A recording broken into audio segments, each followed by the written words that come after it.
V roce 1993 na podzim začaly v Praze v jednom velkém nočním podniku nedaleko Václavského náměstí jedna po druhé mizet ženy středního věku. Přesněji řečeno, vypařily se jejich vkladní knížky, dokumenty k rodinným chatám a celé jejich životy. Všechny měly jedno překvapivě společné, tančily s mužem v bílých botách. Dokonale padnoucí oblek, vlasy uhlazené dozadu pomádou. A především zářivě bílé boty. Lidé mu říkali bílá bota. V příšeří kabaretu kradl srdce osamělých dam, vybíral jejich peněženky a ničil jim životy od základů. V tom roce, kdy ještě doznívala euforie z nově nabité svobody, se pod neonovými nápisy roztančil valčík skrytých tužeb a zrady. Vítejte u našeho dnešního příběhu. Úžasné záhady právě začínají. Podzim roku 1993. Praha byla stále plná euforie z nového začátku. Z rádí neustále zněly nové hity a díky otevření hranic se silnice začaly plnit barevnými auty západních značek. Byla to doba, která se nazývala divoká 90. léta, éra největšího rozkvětu od sametové revoluce. Ale za oslnivými světly rychlého ekonomického růstu se v mnoha domácnostech skrývaly hluboké stíny. Manželé zaneprázdnění novým podnikáním se domů vraceli pozdě v noci a děti, pohlcené novými možnostmi, trávili čas s přáteli nebo se připravovali na přijímací zkoušky na vysoké školy. Manželky z nových zbohatlických rodin, ač obklopeny materiálním blahobytem, prožívali hluboký pocit emoční izolace a prázdnoty. V prostorných bytech ve vinohradských činžácích se cítili stále menší, pro své rodiny se stávali neviditelnými a ztráceli pocit vlastní hodnoty. Lednice byly plné dovezených lahůdek, ale jejich srdce byla prázdná. Tato vnitřní prázdnota je brzy přivedla k plamenům noční zábavy, které šlehaly v temných zákoutích. V okolí Václavského náměstí, na Žižkově a v dalších částech Prahy rostly jako houby po dešti velké kabarety a taneční podniky, které se prohlašovaly za útočiště pro znuděné paničky. Ženy, které přes den žily jako spořádané manželky a matky, se po setmění oblékaly do třpitivých šatů a mizely v podzemním světě. Dunění basových bubnů, smyslné melodie saxofonů a oslnivá světla stroboskopů stačily k tomu, aby probudili jejich potlačované touhy a osamělost. Bylo to místo, kde se mísil pach potů, drahých zahraničních parfémů a štiplavého cigaretového kouře, bizarní prostor osvobození. Během tance s neznámými muži mohli alespoň na chvíli podlehnout sladké iluzi, že jsou stále ženami a že je někdo potřebuje. Když se oddali tklivým melodím, které zpěvák na pódiu zpíval, zdálo se, že tíživé ticho a chlad, které cítili doma, alespoň na chvíli zmizely. Avšak na okraji zářícího tanečního parketu v temnotě, kam světla nedosáhla, číhali predátoři s lesknoucíma se očima. Byli to muži s pečlivě zčesanými vlasy, kalhotami s ostrými puky a nápadně lesklými botami. Lidé jim říkali gigolové. Jejich řemeslem bylo proniknout do srdcí osamělých žen a připravit je o peníze. Sedávali v koutech kabaretu a s chladným, vytrvalým pohledem pozorovali ženy jako odstřelovači zkoumající terén. Měli schopnost na první pohled poznat, která má peníze, která je osamělá a která se snadno zlomí. Mezi nimi byl jeden, který se stal legendou, muž, který nosil výhradně bílé boty a lámal srdce pražských dam. Lidé mu říkali bílá bota, ve svém nočním království vládl jako císař. Skutečné jméno bílého boty nikdo neznal. Objevoval se a mizel jako duch a tam, kde prošel, zůstávaly jen prázdné bankovní účty a zničené rodiny. Dokonce i zaměstnanci kabaretu o něm mluvili jen šeptem. Někdo říkal, že to byl kdysi slavný barman z centra, jiný zase, že je to profesionální podvodník, který přišel z Německa. Jisté bylo jen jedno, žena, kterou si vyhlédl, neměla šanci uniknout. Bílá bota nejenže kradl peníze, ale pronikal hluboko do ženské duše a obíral ji o všechno. Jeho oběti si až poté, co přišli o všechno, uvědomili, že se nezamilovali, ale chytili se do pasti. Ale to už bylo příliš pozdě. Bílá bota se od ostatních gigolů výrazně lišil. Nepoužíval podřadné techniky, jako je bezhlavé vrhání se na taneční parket a nabízení tance nebo vulgární lichocení. Sedával u nejzastrčenějšího stolu, odkud měl výhled na celý sál a pozoroval ženy. Jeho pohled se nezastavoval na jejich tvářích nebo postavách, ale na prstech, krku a zápěstí. Na první pohled odhadl váhu tlustého zlatého prstenu, karáty diamantového náhrdelníku a značku švýcarských hodinek na zápěstí.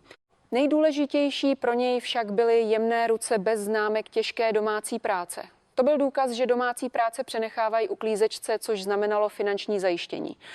Bílá bota si precizně vybíral ženy mezi 40 a 50, které měly spoustu peněz, ale v očích hluboký smutek a stín a které zjevně toužily po rozhovoru. Jeho odhad byl přesný jako odhad znalce drahokamů a jeho přístup ostrý jako skalpel chirurga. Jedné říjnové sobotní noci roku 1993 se v hledáčku bílého boty objevila další žena. Byla to paní Jana, která bydlela ve velkém bytě na pražských Vinohradech. Aby zahnala depresi z manželovy neustálé nevěry a nezájmu, nechala se přemluvit kamarádkou a poprvé v životě vstoupila do kabaretu. V neznámém prostředí byla nejistá a držela se u zdi. Na krku se jí houpal tlustý zlatý řetízek a na zápěstí se jí leskly drahé hodinky. Její pohled však byl prázdný a na rtech jí pohrával jen smutný úsměv. Bílá bota nespěchal. Pomalu, ale s jistotou k ní přistoupil. Místo otřepané fráze s pozváním k tanci se jí hluboce podíval do jejich nejistých očí a zdvořile se uklonil. S přátelským a vřelým úsměvem jako oddaný sluha doprovázející šlechtičnu nebo jako dávno ztracená první láska okamžitě rozptýlil její ostražitost. Nebyl to jen začátek flirtu, ale první krok pekelného valčíku, který měl zničit život jedné ženy. Ten večer, když paní Jana vešla za kamarádkou do podniku, si jí Bílá bota okamžitě všiml. Bylo zřejmé, že je na takovém místě poprvé, rozhlížela se nesměle a následovala kamarádku. Její oblečení nebylo výstřední, ale bylo z kvalitních materiálů. Zlatý řetízek na jejím krku vážil odhadem nejméně 30 gramů. Hodinky na jejím zápěstí byly dovezené a diamantové náušnice se decentně leskly. Ale to, co Bílého botu zaujalo nejvíce, byl její výraz. V očích paní Jany se zračila hluboká prázdnota a smutek. Na rtech měla nucený úsměv, ale osamělost skrytá za ním nemohla oklamat oko experta, jako byl on. Neodmítla skleničku, kterou jí kamarádka nabídla, ale k ústům ji nepřiložila. Zatímco ostatní se vesele bavili a tančili, ona jen opřená o zeď nepřítomně zírala na parket. Bílá bota se v duchu usmál. Dokonalý cíl, ale nespěchal. Zkušený lovec nikdy neklade past ukvapeně. Bílá bota paní Janu pozoroval téměř hodinu. Pečlivě sledoval, na jaké písně reaguje, ve kterém okamžiku se její výraz rozjasní a především s kým přišla. Její kamarádka byla zřejmě v podniku pravidelným hostem, bez zábran tančila s několika muži a paní Janu nechávala samotnou. Byla to ideální příležitost. Bílá bota vstal a předstíral, že jde na toaletu, prošel kolem paní Jany a jako by se jejich pohledy setkaly náhodou, lehce kývl hlavou na pozdrav. Paní Jana, zaskočená, rozpačitě přikývla. Bílá bota prošel dál, to byl první kontakt, nenápadný, jen jako pozdrav zdvořilého gentlemana, který zanechá dobrý první dojem. To byla jeho základní strategie. Asi o 10 minut později prošel Bílá bota kolem paní Jany znovu, tentokrát se lehce usmál. Paní Jana mu úsměv nesměle oplatila. Stále ji neoslovil a pokračoval dál. Když se objevil potřetí, držel v ruce 2 sklenice s koktejlem. Zdvořile se uklonil a jemným hlasem promluvil: promiňte, zdá se mi, že jste tu sama. Vypadáte, jako byste tu byla poprvé. Dala byste si skleničku? Paní Jana se bránila a chtěla odmítnout, ale Bílá bota už pokládal sklenice na stůl. Nenaléhal. Jen řekl: zda si napijete, jen na vás, paní, a posadil se v přiměřené vzdálenosti. Právě tento rafinovaný odstup uvolnil její ostražitost. Většina gigolů se tiskla příliš blízko a působila nepříjemně, ale Bílá bota byl jiný. Nevyzval jí k tanci ani se neptal na osobní věci. Místo toho začal klidně vyprávět o historii podniku a o hudebních žánrech, které se zde hrají jako kultivovaný průvodce. Jeho hlas byl hluboký a klidný, jeho mluva zdvořilá. Paní Jana se postupně uvolňovala a začala jeho vyprávění naslouchat. Bílá bota sledoval její výraz a přizpůsoboval rychlost a téma rozhovoru. Asi po hodině začala z pódia znít pomalá bluesová melodie. Bílá bota opatrně nabídl ruku. Zatančíme si jednu píseň. Tuhle mám velmi rád. Paní Jana váhala, ale jeho vážný a zdvořilý postoj ji nakonec přesvědčil a ruku přijala. Bílá bota uchopil její dlaň opatrně, jako by držel křehké umělecké sklo a vedl ji na parket. Během tance udržoval přiměřenou vzdálenost, díval se jí do očí a vřele se usmíval. Když píseň skončila, zdvořile se uklonil a chystal se odejít. Paní Jana pocítila zvláštní lítost. Jak se jmenujete? Zeptala se. Bílá bota se usmál a odpověděl: jmenuji se Pavel, bylo mi potěšením, paní. Dál už nic neříkal a vrátil se na své místo. Tato rafinovaná hra zanechala v jejím srdci malý háček. Cestou domů se paní Janě v hlavě neustále ozýval jeho hluboký hlas a vřelý úsměv. Past byla nastražená a kořist do ní sama kráčela. Po prvním setkání se život paní ženy začal nenápadně, ale jistě měnit. Doma ji manžel stále ignoroval a dospělé děti ji považovali za věčně nespokojenou matku, ale v koutku její duše hřálo setkání s Pavlem jako malá jiskra. Vzpomínala na tanec, na jeho zdvořilé chování a především na pohled, kterým se na ní díval jako na ženu. Paní Jana se bezděčně zastavovala před zrcadlem, upravovala si vlasy a ze skříně vytahovala hezké šaty. O týden později se na naléhání kamarádky znovu vydala do kabaretu. Navrch to vypadalo, že jde s kamarádkou, ale v hloubi duše doufala, že se s tím mužem znovu setká. Jakmile vešla dovnitř, její pohled bezděčně zamířil ke stolu v rohu, kde minule seděl Bílá bota, a k jejímu úžasu tam skutečně seděl, jako by na ní čekal. Když ji Bílá bota spatřil, na tváři se mu objevil široký úsměv a vstal. Nepřišel hned k ní, jen z dálky lehce zamával na pozdrav. Paní Jana cítila, jak jí buší srdce, a nesměle mu zamávala zpět. Bílá bota zavolal číšníka a objednal koktejl, o kterém věděl, že by se jí mohl líbit, a číšník ho donesl k jejímu stolu. Vedle sklenice ležel malý vzkaz: od minulého týdne na vás stále myslím. Bylo by mi ctí, kdybyste si se mnou dnes zatančila. Pavel. Tato pozornost její srdce zcela roztavila. Omluvila se kamarádce a přistoupila k Pavlovu stolu. Bílá bota jí odsunul židli a posadil ji. Od toho dne začalo jejich pravidelné setkávání. Každou sobotní noc paní Jana navštěvovala kabaret a Pavel tam na ně vždy čekal. Zpočátku jen tančili a povídali si, ale postupem času začal Pavel pronikat hlouběji do jejího srdce. Pavlovou skutečnou zbraní bylo naslouchání. Nevynechal jediné její slovo a soucítil s jejími emocemi. Když si paní Jana stěžovala na manželův nezájem, Pavel nereagoval hněvem ani odsuzováním. Místo toho ji tiše chytil za ruku a řekl: ten pán opravdu nemá vkus, když si neváží tak úžasné ženy, jako jste vy. Tato jediná věta pro ní byla větší útěchou než cokoliv na světě. Pavel si pamatoval i drobnosti z jejího každodenního života. Pokud mu minulý týden vyprávěla o hádce se snachou, tento týden se zeptal: už se to vyřešilo? Když přišla v nových šatech, pochválil ji: dnes vám to obzvlášť sluší. Ta barva vám opravdu sedí. Dokonce si zapamatoval, jakou květinu má ráda, a při dalším setkání jí přinesl malou kytici. Tato pečlivá pozornost byla pro paní Janu, která byla doma přehlížena jako kouzlo. Když byla s Pavlem, cítila se jako nejcennější člověk na světě. Pavel nikdy nespěchal. Doprovázel ji jen kousek od domu a vždy se zdvořile loučil. Nikdy ji nezval dál ani se nepokoušel o fyzický kontakt. Právě tento gentlemanský postoj její srdce přitahoval ještě víc. Asi po měsíci si paní Jana uvědomila, že bez Pavla nemůže být. Těšila se na sobotu a přes týden trávila čas vzpomínkami na jejich setkání. Pavel úspěšně dosáhl toho, že se na něm stala zcela závislou. Bylo to dokonalé završení vysoké psychologické manipulace, takzvaného gaslightingu. Paní Jana si myslela, že se zamilovala, ale ve skutečnosti se chytila do precizně nastražené sítě. Bílá bota během rozhovorů s paní Janou nenápadně zjišťoval její majetkové poměry. Nikdy se neptal přímo na peníze. Informace sbíral v průběhu přirozené konverzace. Otázky jako: ve které části města bydlíte, kde studují vaše děti, čím se zabývá váš manžel, mu umožnili přesně odhadnout její finanční situaci, a tak se dozvěděl i o rodinné chatě, kterou zdědila po rodičích. Na začátku 2. měsíce se Bílá bota začal připravovat na další fázi. Jednoho dne se objevil s neobvykle smutným výrazem. Když se ho paní Jana zeptala, co se děje, dlouho váhal, než promluvil: vlastně mám malou firmu na dovoz zboží, ale poslední dobou se mi moc nedaří. Tak si dělám starosti. Paní Jana poprvé slyšela, že podniká. Pavel o své práci moc nemluvil, ale občas naznačil obchodní potíže. Obchoduji s elektronikou z Německa a kurz koruny je teď dost nestabilní, ale asi bych vás neměl zatěžovat takovými starostmi, je to nezdvořilé. Zamlžil Pavel. Paní Janu naopak dojalo, že se jí svěřuje, cítila, že jí důvěřuje, ale to bylo jen semínko, které Pavel zasadil. V její mysli začala klíčit myšlenka: on má potíže a já mu můžu pomoct. Když jejich setkávání vstoupilo do 3. měsíce, byla paní Jana už ve stavu, kdy bez něj nemohla vydržet ani den. S manželem mluvila stále méně, ale s Pavlem si každý den telefonovala. Pavel vždy její hovor přijal a bez známky únavy s ní vlídně hovořil. Paní Jana byla přesvědčená, že Pavel je její skutečný přítel a společník. Nevěděla však, že když Pavel ukončí hovor s ní, vytáhne starý zápisník a poznamená si: Jana, postup dobrý, 3. Měsíc, emoční vazba 90%. Paní Jana se nezamilovala, ale stávala se hlavní postavou v pečlivě naplánovaném podvodu. Po 3 měsících pečlivé psychologické práce se Bílá bota konečně rozhodl přistoupit k samotné akci. V jeho hantýrce akce znamenala podvodnou operaci s cílem připravit oběť o peníze. Ale jako zkušený podvodník nikdy nespěchal.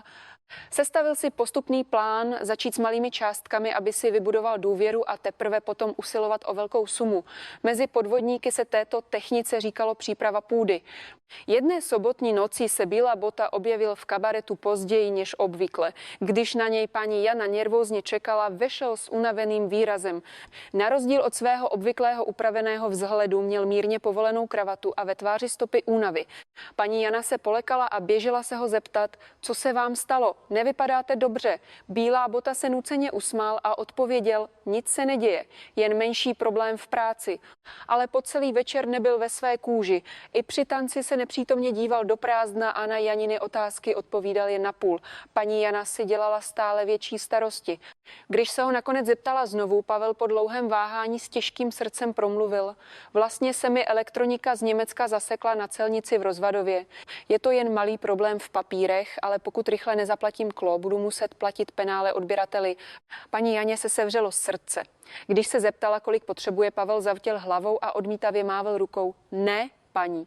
Už to, že vám o tom říkám, je nezdvořilé. Svůj problém si vyřeším sám. Ale právě toto odmítnutí její srdce ještě více rozrušilo. Pavel si o peníze neřekl a ten večer odešel dříve než obvykle. Paní Jana po jeho odchodu ještě dlouho seděla a přemýšlela. Příští týden nešla do kabaretu a čekala doma na telefon, ale Pavel se neozýval. Jelikož jí obvykle volal každý den, jeho mlčení její úzkost jen prohlubovalo. Nakonec mu zavolala sama. Pavle, jste v pořádku? Volám, protože mám o vás strach. Na druhém konci se ozval unavený hlas. Paní, omlouvám se. Poslední dobou jsem neměl ani chvilku, abych se ozval. Problém v práci se stále nevyřešil. Paní Jana už to nemohla vydržet. Kolik potřebujete? Pokud bych vám mohla pomoci, ráda to udělám. Pavel chvíli mlčel a pak odpověděl. Paní, moc si toho vážím, ale moje hrdost mi nedovolí brát si cizí peníze. Zvlášť od někoho, jako jste vy. Ale paní Jana se nevzdávala. Prosím vás, kolik by stačilo, aby se to vyřešilo? Nakonec Pavel neochotně odpověděl, 50 000 korun by stačilo, abych problém do týdne vyřešil. 50 000 byla v té době značná částka, téměř roční plat začínajícího úředníka. Ale pro paní Janu to nebyl problém. Druhý den šla do banky, vybrala peníze a předala je Pavlovi. Pavel při přebírání peněz měl slzy na krajíčku. Paní, na tuto laskavost nikdy nezapomenu. Určitě vám to do týdne vrátím, řekl a pevně stiskl její ruku upřímným hlasem. Překvapivě Pavel přesně po týdnu, jak slíbil, vrátil celých 50 000 korun a nejen to, přidal i úroky. Paní Jana byla ohromená. Většina lidí nejenže půjčené peníze nevrátí, ale ani se neozve. Pavel svůj slib dodržel na den přesně. Paní, díky vaší pomoci jsem mohl úspěšně uzavřít smlouvu. Toto jsou peníze z části zálohy, kterou jsem dostal. Vaše peníze jsou pro mě cennější než můj vlastní život. Pavlovými slovy byla Jana dojatá a začala mu ještě více důvěřovat. O měsíc později se stalo něco podobného. Tentokrát prý musel narychlo zaplatit zálohu dodavateli, ale dočasně mu chyběla hotovost. Paní Jana tentokrát neváhala a půjčila mu 80 000 korun. A Pavel i tentokrát peníze vrátil přesně v domluvený den. Tento proces se opakoval ještě dvakrát a částky se postupně zvyšovaly 50 000, 80 000 a nakonec 120 000. Pavel vždy půjčené peníze vrátil s úroky a Janina důvěra se stále upevňovala. Paní Jana už Pavla nepovažovala jen za milovaného muže, ale i za schopného a důvěryhodného podnikatele.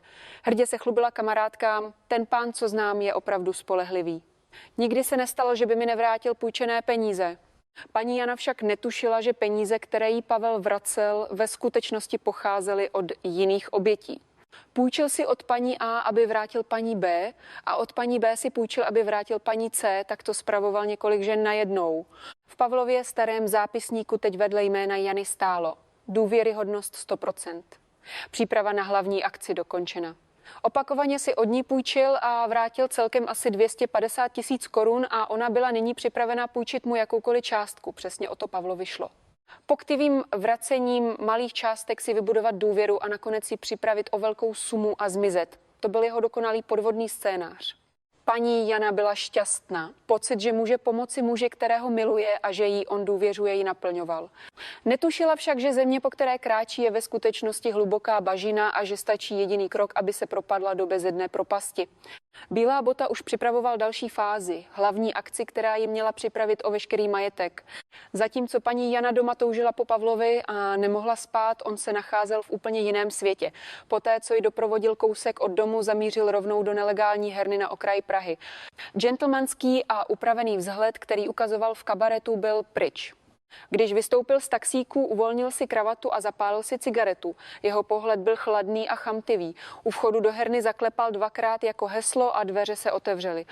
V malé místnosti plné cigaretového kouře hrálo asi 10 mužů karty. Hele, Pavel je tady. Zakřičel někdo a ostatní se smíchem uvolnili místo. Pavel hodil na stůl tlustý svazek bankovek. Byly to peníze, které paní Jana těžce sehnala. Dneska mám pocit, že budu mít štěstí. Co takhle to trochu rozjet? Jeho hlas byl drsný a mluva sprostá. Hra trvala až do rána, Pavel někdy vyhrával, někdy prohrával, ale nakonec byl vždy ve ztrátě. Byl závislý na hazardu a jakékoliv peníze, které vydělal, nakonec prohrál v herně. Ten večer to nebylo jinak. Až poté, co prohrál více než polovinu z 80 000, které dostal od Jenny, vstal od stolu. Do prdele, dneska nemám den, zaklal a vyšel ven. Jeho elegantní mluva, kterou používal před Janou, byla pryč. Z herny zamířil Bílá bota do ošuntělé ubytovny poblíž nádraží. Tam na něj čekala asi 20letá mladá žena. Jmenovala se Lenka a byla jeho milenkou, se kterou žil. Když Pavel vešel, Lenka se ho podrážděně zeptala: zase jsi hrál, kolik peněz zbylo? Pavel vytáhl z kapsy zbytek peněz a hodil je na stůl. Zbylo jen tohle. Neboj, příští týden seženu další. Lenka peníze přepočítala a nespokojeně se zamračila. A co s tímhle? Slíbil si mi tu značkovou kabelku. Pavel podrážděně odpověděl: jo, vím. Až se mi povede další velká ryba, koupím ti ji. Šodil ze sebe oblečení a lehl si do postele. Jeho zdvořilý a gentlemanský obraz, který ukazoval Janě, zcela zmizel. Zůstal jen vulgární floutek. Pro Pavla nebyla Jana milovanou partnerkou, byla jen chodícím bankomatem, zdrojem peněz, který je třeba spravovat. V náprsní kapse svého saka nosil Bílá bota vždy starý kožený zápisník. V něm byla kromě jména Jany pečlivě zapsána jména dalších žen. Paní Nováková z Karlína úterý, čtvrtek odhad majetku 500 000 kčer, paní Dvořáková z Břevnova středa odhad majetku 300 000 kč, paní Svobodová z Dejvic pátek odhad majetku 1 milion kč a tak dále. U každého jména byly podrobně zaznamenány povolání manžela, existence dětí, povahové rysy, slabosti a oblíbené věci, dokonce i její menstruační cyklus. Bílá bota si podle tohoto zápisníku plánoval týdenní rozvrh a pro každou ženu hrál jinou roli. Pro Janu byl svědomitým podnikatelem, pro paní Novákovou nešťastným umělcem a pro paní Dvořákovou osamělým vdovcem. Byl dokonalý chameleon. U piva s ostatními gigoly se Bílá bota chlubil svými úspěchy jako válečnými příběhy. Tenhle týden jsem z té paničky z Vinohrad vytáhl 80 000. Úplně mi zobala z ruky. Ještě jeden velký úlovek a je hotovo. Kolegové se smáli a ptali se: šéfe, jaký je tvůj trik? Bílá bota si přihnul piva a odpověděl: trik, je to jednoduchý. Starý ženský jsou osamělí. Stačí, když jim někdo naslouchá a projeví trochu zájmu a dají ti všechno. Zvlášť ty, který jejich manželé ignorujou. Napodoboval scénu z tance s Janou a posmíval se: paní, dnes vám to opravdu sluší. Ostatní se smáli, až se za břicho popadali.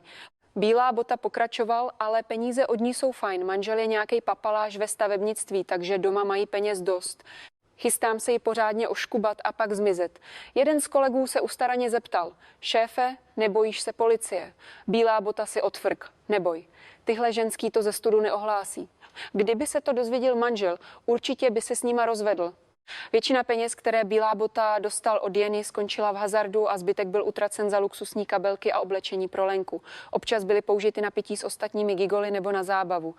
Janiny těžce naspořené peníze, vzácný majetek zděděný po rodičích, byly utráceny na takto špinavých místech, ale Jana o tom neměla ani tušení. Stále věřila, že Bílá bota je poctivý podnikatel a muž, který ji miluje. Jednoho dne se Bílá bota chlubil kolegům: příští měsíc od té paničky z Vinohrad vytáhnu velkou sumu, minimálně 500 000. To by mohlo vyjít. 500 000 korun byla v té době cena bytu na okraji Prahy. Kolegové se závistí ptali, jak to uděláš. Bílá bota sebevědomě odpověděl. Řeknu jí, že chci rozjet kavárnu. Když jí namluvím, že budeme podnikat spolu, odevzdá mi i papíry od té její chaty.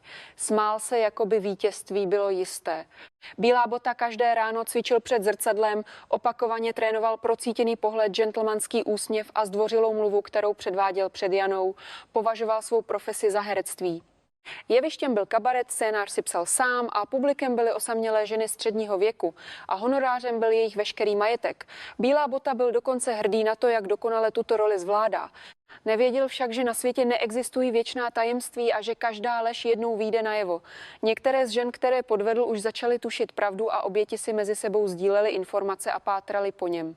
Jeho velkolepá podvodná hra se blížila ke konci. Ale předtím zbývala ještě jedna poslední oběť, paní Jana.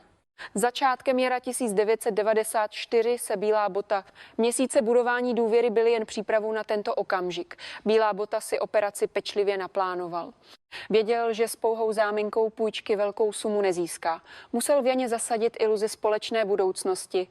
Jedné sobotní noci pozval Bílá bota Janu na jiné místo než obvykle. Nebyl to hlučný kabaret, ale tichá a luxusní restaurace v centru Prahy.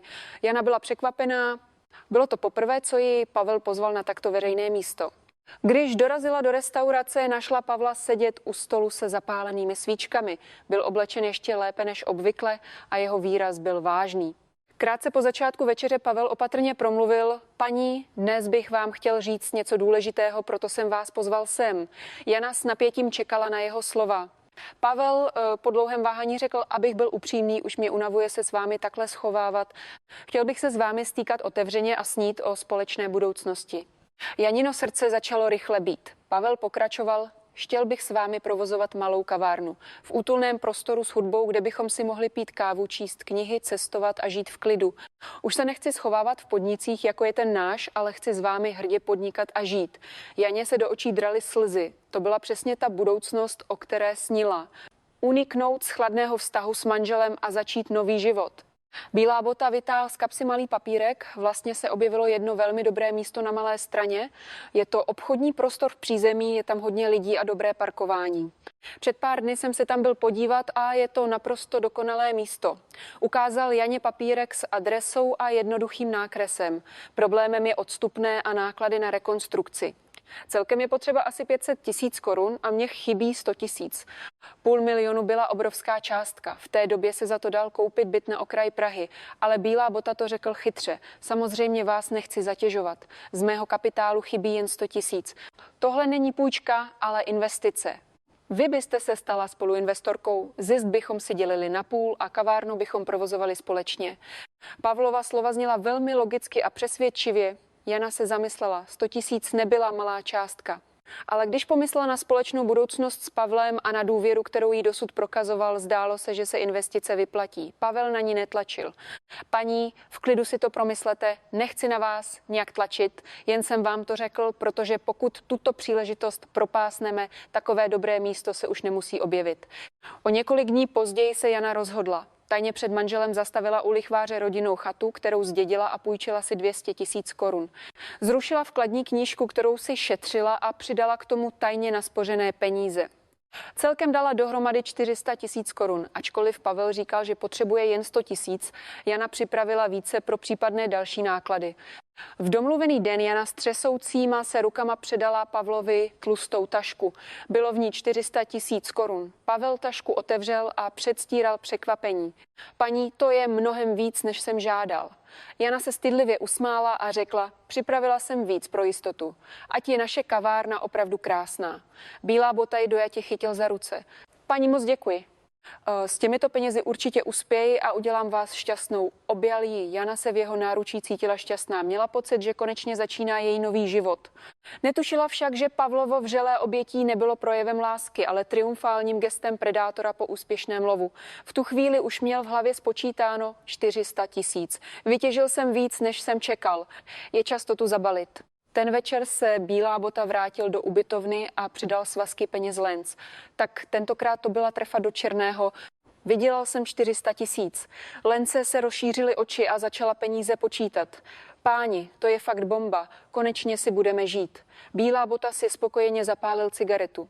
Je čas se pomalu připravit na odjezd z Prahy. Slyšel jsem, že policie teď víc šlape po gigolech. Už plánoval útěk. Mezitím se Jana vrátila domů a nedokázala skrýt vzrušení. V hlavě si představovala interiér kavárny a vymýšlela menu. Představovala si, jak s Pavlem s úsměvem vítají hosty. Vsadila všechno, cennou chatu po rodičích, těžce naspořené peníze a především svou budoucnost. Ale to, co předala, nebylo semínko snu, ale začátek katastrofy. Jana ještě netušila, že muž, o kterém si myslela, že ho miluje, se už chystá zmizet z jejího života. Několik dní po předání peněz se Jana cítila jako v oblacích. Pavel jí každý den volal a informoval jí o přípravách kavárny. Dnes jsem mluvil s firmou, co dělá interiéry. Vyberu design, který se vám bude líbit. Smlouva o odstupném je skoro hotová. Příští týden bychom měli dostat oficiální dokumenty. Pokaždé, když slyšela jeho hlas, bušilo jí srdce. Ale po týdnu se Pavlovo chování začalo nepatrně měnit. Zpočátku to byly jen drobné změny. Telefonáty, které přicházely každý den, se zkrátily na jednou za 2 dny.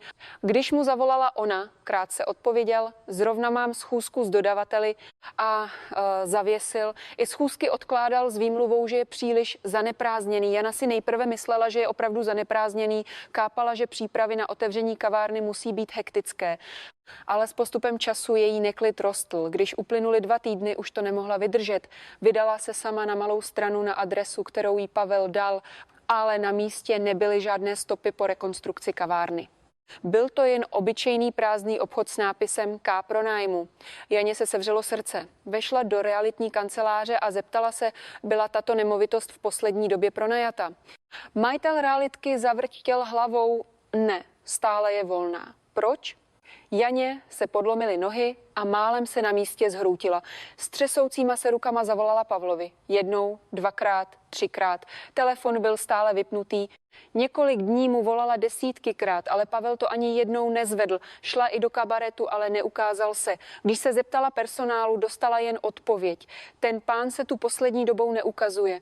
Jana si konečně uvědomila, že byla dokonale podvedena. Jako by toho nebylo málo, doma se rozpoutala obrovská bouře. Domů přišla první upomínka na splátku půjčky, kterou si vzala se zástavou chaty.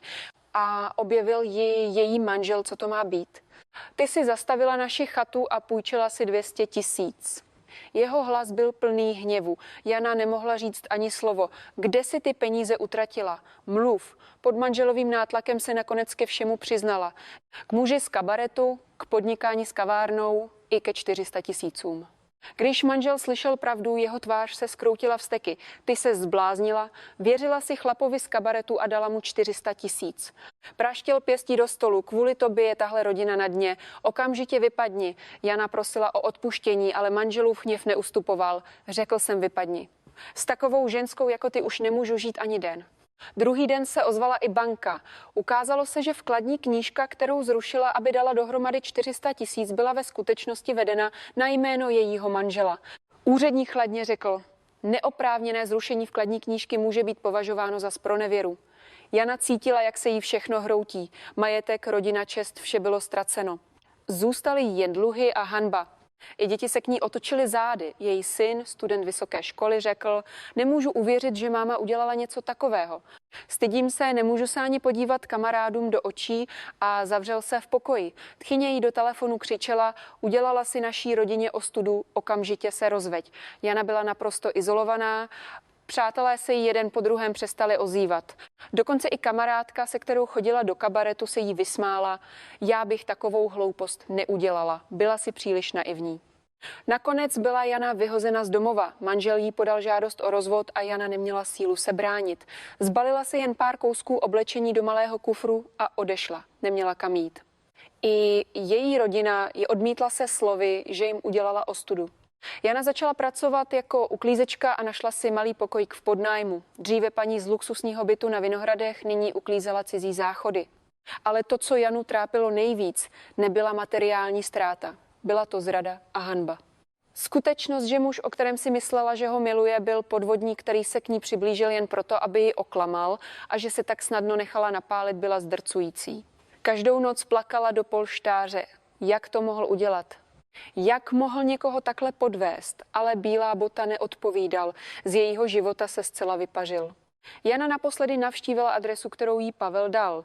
Byla to ošuntělá ubytovna poblíž nádraží. Střesoucí se rukou zazvonila, ale dveře neotevřel Pavel. Objevila se mladá žena se silným make-upem a cigaretou v ústech. Kdo jste? Zeptala se podrážděně.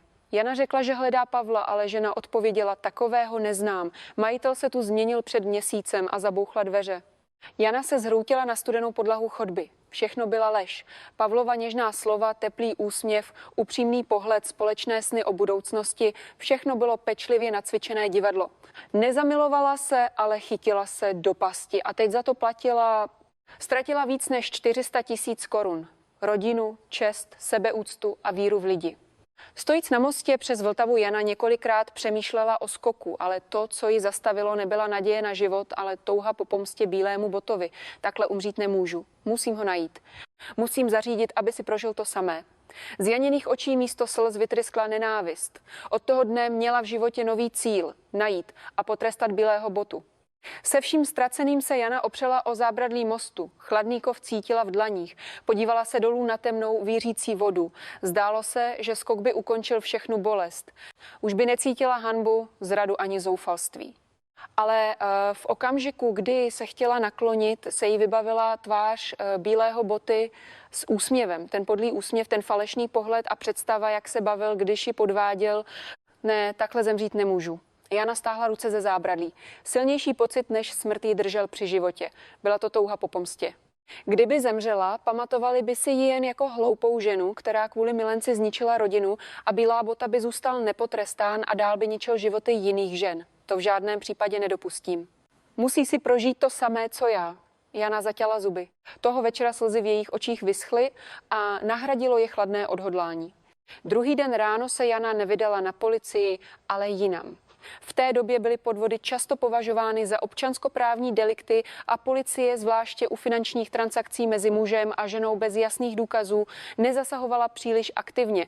Navíc, kdyby ohlásila, že ji podvedl muž z kabaretu, jen by se strapnila. Místo, kam šla, byla malá detektivní kancelář v zapadlé uličce na Žižkově. Na dveřích byla cedule, různé pochůzky, pátrání po osobách, diskrétnost zaručená. Když otevřela dveře, uviděla asi 50letého muže, jak kouří cigaretu. Co pro vás mohu udělat? Jana váhala, ale pak mu všechno řekla. O setkání s Bílým botou, o předání 400 000 a o jeho zmizení. Majitel kanceláře vyfoukl kouř a přikývl. Ach, Bílá botaže, v tomhle prostředí je to známá firma. Nejste jediná, koho napálil. Dosud jich byly desítky. Jana byla šokovaná. Tak proč policie nic nedělá? Majitel si povzdechl, chybí důkazy. A většina obětí to nehlásí. Stydí se, bojí se, že by se to dozvěděl manžel, že by se to provalilo na veřejnosti a on toho využívá. Jana zatěla pěsti, takže můžete ho najít, můžete najít Bílého botu. Majitel se na chvíli zamyslel a pak odpověděl, najít ho můžeme, ale nebude to levné. A i když ho najdeme, není zaručeno, že dostanete své peníze zpět. Jana vytáhla z tašky zbytek svého majetku. Bylo to sotva 15 000 korun. To je všechno, co mám. Najděte ho za to. Majitel peníze přijal a řekl, dobrá, do měsíce se vám ozvu. Jana vložila svou poslední naději do detektivní kanceláře. Pracovala jako uklízečka od rána do večera a každou korunu, kterou vydělala, si šetřila. Musela vydržet, dokud nenajde Bílého botu. Po 2 týdnech se ozvala kancelář. Máme stopu toho chlapa, ale je tu něco divného. Kromě vás ho hledají i další lidé. Jana byla překvapená. Kdo? Majitel odpověděl. Jedna paní z Karlína a další z Břevnova. Obě byly podvedeny Bílým botou. Jedna přišla o 200 000, druhá o 300 000. Janě se sevřelo hrdlo, nebyla jediná. Bílá bota používal stejnou metodu na více žen najednou. Majitel navrhl, co kdybyste spojili síly. 3 toho zvládnou víc než 1. A když bude více obětí, policie bude také aktivnější. Jana souhlasila. O několik dní později se v kanceláři sešly 3 ženy. Jana, paní z Karlína a paní z Břevnova. Všechny byly podvedeny Bílým botou, přišly o majetek a jejich rodiny se rozpadly. Zpočátku si nedůvěřovali, ale když si navzájem vyprávěli své příběhy, rychle našli společnou řeč. Mě napálil stejným způsobem, řekla paní z Karlína. Nejdřív si půjčil malou částku, pak vytáhl velkou sumu. Prý na tu kavárnu. Paní z Břevnova přikývla. Mně zase tvrdil, že dováží zboží. I ta historka se zaseknutým zbožím na celnici byla stejná. 3 ženy si uvědomily, že Bílá bota opakovaně používal stejný scénář. Jana navrhla, spojme síly a najdeme ho a pak ho předáme policii. Tak vznikl tým obětí pátrajících po pachateli. Najali si 2 detektivy, aby sledovali pohyb Bílého boty. Podle informací z kanceláře se zdálo, že se nedávno přesunul z centra Prahy na Žižkov. Ten chlap to dělá tak, že když v jedné oblasti udělá velký kšeft, přesune se jinam. Když vás obral v centru, teď se bude pohybovat na východě, vysvětlil majitel. Tým začal každou noc prohledávat bary a kluby na Žižkově. Jana přes den pracovala jako uklízečka a v noci se účastnila pátrání. Byla vyčerpaná, ale nemohla se vzdát. Několik nocí hlídkovali v chladném autě a jedli jen instantní polévky. Detektivové vcházeli dovnitř a hledali muže v bílých botách, zatímco ženy čekaly venku. Den, 2, 3 týden uplynul a Bílá bota se neobjevil, ale Jana se nevzdávala. Určitě ho najdeme. Ať se schovává kdekoliv, najdeme ho. Její pohled byl odhodlaný, paní Skarlína na tom byla stejně. 3 ženy se navzájem povzbuzovaly a pokračovaly v pátrání. A konečně 2. sobotu večer byl Bílá bota spatřen před velkým nočním podnikem na Žižkově. Detektiv okamžitě zavolal. Mám ho. Ten hajzel je teď uvnitř. Jana a ostatní ženy okamžitě vyrazily na místo. V autě sledovali vchod a s třesoucíma se rukama se drželi navzájem. Asi po hodině se dveře otevřely a objevil se Bílá bota. Byl jako obvykle v elegantním obleku a zářivě bílých botách. A po jeho boku byla další žena středního věku. Stále používal stejnou metodu, aby našel novou oběť. Jana se třásla vzteky. Ten člověk dělá pořád to samé. Paní Skarlína ji chytila za rameno. Klid. Držíme se plánu. 3 ženy už kontaktovaly policii. Když zdůraznili, že je více obětí a že jde o vysokou částku, policie se rozhodla jednat. 2 kriminalisté čekali v záloze a čekali jen na signál. Jana vytáhla telefon a zavolala detektivovi teď před podnikem na Žižkově. O 10 minut později tiše přijela 2 policejní auta. Nastal čas zatknout Bílého botu. Janino srdce bušilo touhou po pomstě a očekáváním. Konečně přišel okamžik, kdy ten ďábelský muž zaplatí za své činy. V květnu 1994 jedné sobotní noci zářil žižkovský podnik jako obvykle svými neonovými nápisy a vítal hosty. Dunění basových bubnů a melodie saxofonu se linuly až na ulici a barevná světla osvětlovala okolí. Ale té noci panovalo uvnitř i venku úplně jiné napětí. V zaparkovaném autě poblíž vchodu 3 ženy se zatajeným dechem sledovaly jednoho muže a o kousek dál čekala 2 policejní auta se zhasnutými světly. Jana z auta upřeně sledovala vchod. Ruce se jí třásly vzteky a srdce jí bušilo touhou po pomstě. Vedle ní sedící paní Skarlína a Břevnova na tom byly stejně. Jejich pohledy byly pohledy lovců před útokem. Detektiv zašeptal do vysílačky. Cíl je stále uvnitř. Tančí s novou ženou. Jana zatěla zuby. Zase si vyhlíží další. Nesmí uniknout. Plán byl jednoduchý. Až Bílá bota vyjde z podniku, doprovodí ženu a na cestě zpět ho kriminalisté zatknou. Způsobit rozruch uvnitř by mohlo vyděsit ostatní hosty a Bílá bota by mohl využít zmatku k útěku. Plán se ale nečekaně zvrtl. Detektiv, který hlídal Bílého botu uvnitř, naléhavě zavolal: špatný, chce utéct zadním vchodem. Jana se bleskově rozhodla, není čas čekat. Vyrvala dveře auta a vběhla dovnitř. Ostatní ženy ji následovaly a kriminalisté rychle běželi za nimi. Vyhazovač u vchodu se je snažil zastavit, ale Jana ho odstrčila. Uchněte, uvnitř je podvodník. Její hlas byl zoufalý a vyhazovač, když uviděl přibíhající kriminalisty, ustoupil. Uvnitř stále duněla hlasitá hudba a blíkala světla, desítky lidí tančili a na pódiu zpíval zpěvák. Jana proběhla přes taneční parket k zadním dveřím a konečně ho uviděla. Bílá bota spěchal k zadnímu východu. Nešel svým obvyklým klidným krokem, ale rychle, jako by ho někdo pronásledoval. Jana ze všech sil zakřičela: Pavle, stůj! Bílá bota se na okamžik zastavil a ohlédl se. Uviděl Janu a vedle ní další 2 ženy a kriminalisty. Z jeho tváře zmizela všechna barva. Rychle zhodnotil situaci. Uniková cesta byla zablokovaná a zatčení nevyhnutelné. Ale i v poslední chvíli nepřestal hrát divadlo. Paní, co se děje? Proč mi to děláte? Předstíral, že je nevinný. Jana k němu přistoupila a zakřičela: přestaň s tím divadlem. Kde jsou moje peníze? Kde si utratil těch 400 000? V jejím hlase byl hněv a zrada, které se v ní hromadily měsíce. Přidala se i paní Skarlína: vrať i moje peníze a mých 300 000 taky. Na křik 3 žen hudba v podniku utichla. Když DJ vypnul hudbu, v náhle stichlém sále se všechny pohledy upřely na ně. Kriminalisté přistoupili. Jste Pavel Kříž? Jménem zákona vás vyzýváme, abyste nás následoval. Bílá bota na chvíli zaváhal a pak se náhle otočil a pokusil se utéct, ale u zadních dveří už čekal další kriminalista. Byl v pasti. Zoufale se snažil proklouznout mezi lidmi, ale jedna z dalších žen v podniku ho chytila za paži. Toho znám, i mě dluží peníze. Další žena zakřičela. I mě obral o 50 000. Během chvilky se podnik proměnil v chaos. Ženy, které Bílá bota podvedl, se jedna po druhé začaly ozývat, obklopili ho a křičeli: podvodníku, vrať nám peníze. Policie, seberte ho. Bílá bota byl zcela obklíčen a neměl kam utéct. Kriminalisté ho chytili za paže a nasadili mu pouta. Když mu chladná ocel sevřela zápěstí, jeho tvář zbledla. Jana přistoupila k němu. S třesoucím se hlasem se zeptala, proč si to udělal. Co jsme ti udělali?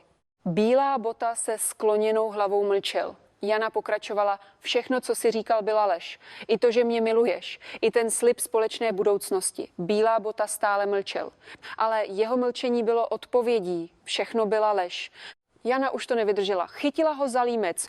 Odpověz, byla jsem pro tebe tak směšná, vypadala jsem tak naivně. Kriminalisté ji odtahovali, ale její hněv neustupoval. I ostatní ženy s pláčem křičely: vrať nám naše životy, zničil si nám rodiny. Další oběti v podniku plakali a protestovali. Bílá bota byl s hlavou skloněnou odváděn ven. Na cestě ven uprostřed tanečního parketu se mu vyzula jeho symbolická bílá bota. Během potyčky se mu zula. Bílá bota dopadla na zem a byla pošlapána mnoha nohama. Kdysi symbol krále nočních podniků, čistá a lesklá, byla nyní pokryta černými stopami a prachem. Někdo na ní záměrně šlápl, jiný ji odkopl. Bílá bota se odkutálela do rohu a zmáčkla se. Sledujíce záda bílého boty odváděného do policejního auta se Jana zhrůtila, sesunula se na zem a bezmocně plakala. Nebyly to slzy vítězství. Byly to slzy nad příliš pozdě dosaženou spravedlností a nad svým zničeným životem. Paní z Karlína ji objala, už je konec. Vyhráli jsme, ale Jana věděla, že i když chytili bílého botu, nic se nevrátí. Ztracené peníze, rozpadlá rodina, pošlapaná sebeúcta, to se nikdy nevrátí. Venku se šromáždili zvědavci, sledovali bílého botu nasedajícího do policejního auta a šeptali si, to je ten slavný Bílá bota, kolik žen asi rozplakal.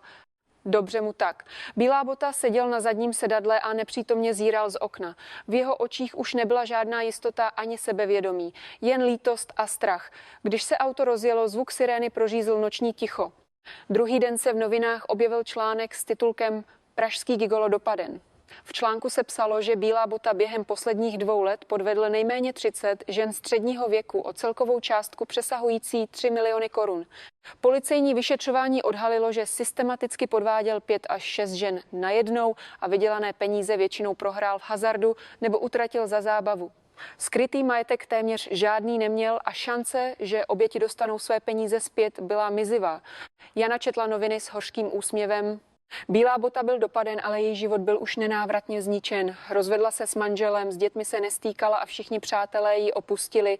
Zůstaly jí jen dluhy a práce u klízečky, ale jedna útěcha tu byla. Bílá bota už nebude moci ničit životy dalších žen. A že se nevzdala a postavila ho před soud. Jana složila noviny a vydala se do práce. Musela žít dál. Pavel Kříž, známý jako Bílá bota, byl v červnu 1995 u Městského soudu v Praze souzen za trestný čin podvodu. Počet poškozených, které policie potvrdila, byl 34 a celková škoda dosáhla 3,2 milionu korun. V té době to byla astronomická částka. Poškozené v soudní síni vypovídali se slzami v očích a v publiku se ozýval hněv a lítost. Ale Bílá bota až dokonce neprojevil žádnou lítost. Ty ženy mi ty peníze dali sami. Nikdy jsem je k ničemu nenutil, tvrdil Dře. Soud mu vyměřil trest odnětí svobody na 7 let, ale poškozené si nepřáli jen potrestání. Chtěli své peníze zpět, chtěli vrátit ztracený majetek, zničené rodiny, zničené životy, ale realita byla krutá. Peníze, které Bílá bota získal, už zmizely v hazardu a zábavě. Zabavený majetek se skládal jen z několika starých obleků a ošuntělého pokoje v ubytovně. Poškozené nedostali zpět ani korunu. Jana se po skončení soudu dlouho potácela životem. Skutečnost, že Bílá bota je ve vězení, jí nepřinášela útěchu. Její život byl už nenávratně zničen. Po rozvodu pracovala jako uklízečka a sotva přežívala. Kdysi paní z luxusního bytu na Vinohradech nyní uklízela cizí domy a žila sama v malém podnájmu. Nejtěžší nebyla materiální nouze, ale duševní utrpení. Každou noc měla Jana noční můry. Ve snu se objevil Bílá bota a něžně jí podával ruku a ona ji znovu přijala. A když se probudila s hlavou zabořenou do polštáře, plakala nad svou hloupostí. Jak se mohla být tak naivní? Byla jsem tak hloupá, sebeobviňování nemělo konce. Když na ulici viděla muže v obleku, sevřelo se jí srdce a když z rádia slyšela taneční hudbu, vybavila se jí ta noc v kabaretu a nemohla dýchat.